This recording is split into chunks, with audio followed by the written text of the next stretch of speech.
Good morning class. Last chapter हम लोगों ने आर्थोग्राफी प्रोजेक्शन कंप्लीट किया है। आर्थोग्राफी प्रोजेक्शन के बाद हम प्रोजेक्शन ऑफ लाइन अब न्यू चैप्टर स्टार्ट कर रहे हैं। प्रोजेक्शन ऑफ लाइन से पहले आपको प्रोजेक्शन क्या होता है, प्रोजेक्शन ऑफ पॉइंट क्या होता है, ये आपको पहले ही बता दिया गया है। तो अब हम डायरेक्टली प्रोजेक्शन ऑफ लाइन पे आते हैं। लाइन क्या होती है? लाइन क्या होती है ये सबको ही पता है कि पॉइंट का लोकस होता है। मीन्स कि अगर हमें लाइन ड्रा करना होगा तो कैसे ड्रा करेंगे? अगर हम कई पॉइंट्स बना दें, उन पॉइंट्स को आपस में मिला देंगे तो ये क्या हो जाएगी, हमारी एक लाइन हो जाएगी। हमने क्या किया, कई पॉइंट्स को अगर हम आपस में मिलाते तो हमें क्या मिल जाती है, एक लाइन मिल जाती है। और हमें इस चैप्टर में क्या पढ़ना है, लाइन का प्रोजेक्शन पढ़ना है। तो लाइन का प्रोजेक्शन कैसे कर सकते हैं हम लोग? लाइन की किसी एक पॉइंट का अगर हम किसी एक पॉइंट के रिस्पेक्ट में दूसरे पॉइंट का हम प्रोजेक्शन लेके प्रोजेक्शन ऑफ लाइन का क्वेश्चन सॉल्व करते हैं। मीन्स जैसे पॉइंट का प्रोजेक्शन कैसे लेते हैं ये आपको अभी तक पता है। तो लाइन पॉइंट से ही बना हुआ है, तो हम पहले वैसे ही लाइन के क्या होते हैं, दो एंड होते हैं, फर्स्ट एंड लास्ट एंड या सेकेंड एंड कह सकते हैं। तो इस एंड के प्रोजेक्शन फिर दूसरे एंड के प्रोजेक्शन, दोनों एंड का प्रोजेक्शन जैसे प्रोजेक्शन आप पॉइंट में लेते हैं, लेके फिर हम उसी की हेल्प से प्रोजेक्शन ऑफ लाइन के क्वेश्चन को सॉल्व करते हैं।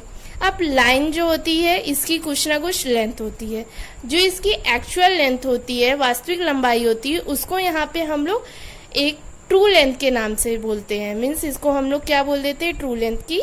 अगर ये एक लाइन क्या है हमारी, ए भी एक लाइन है जिसकी लेंथ कितनी है, 50 mm है, तो हम बोल सकते हैं टी एल इक्वल क्या है हमारा, 50 mm। टी एल इक्वल क्या है हमारा, 50 mm है। तो अभी हमने जो 3 पॉइंट बोला उसको हम यहाँ पे लिख देते हैं 1 by 1 करके। पहला पॉइंट हमने क्या बोला है कि line is defined as the locus of the point. Line is defined as the locus of the points which moves linearly. Means line क्या होता है, पॉइंट्स का एक लोकस होता है और जो लीनियरली एक स्ट्रेट लाइन में क्या होता है, स्ट्रेट डायरेक्शन में होता है। सेकेंड पॉइंट हमने क्या बोला, प्रोजेक्शन ऑफ।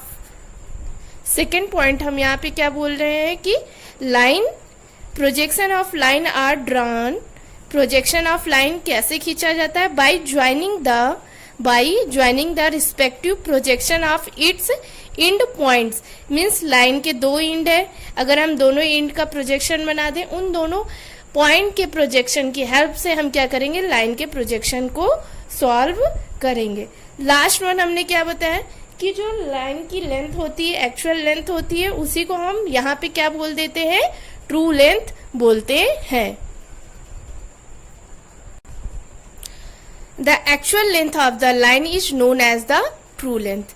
ये तो हमने क्या किया, लाइन की डिफिनेशन दे दी और प्रोजेक्शन ऑफ लाइन क्या होता है वो एक्सप्लेन कर दिया। तो अब हम पहले क्या समझेंगे, प्रोजेक्शन ऑफ लाइन समझने के लिए orientation of the line. Next हमारी हेडिंग क्या हो जाएगी, ओरिएंटेशन ऑफ द लाइन।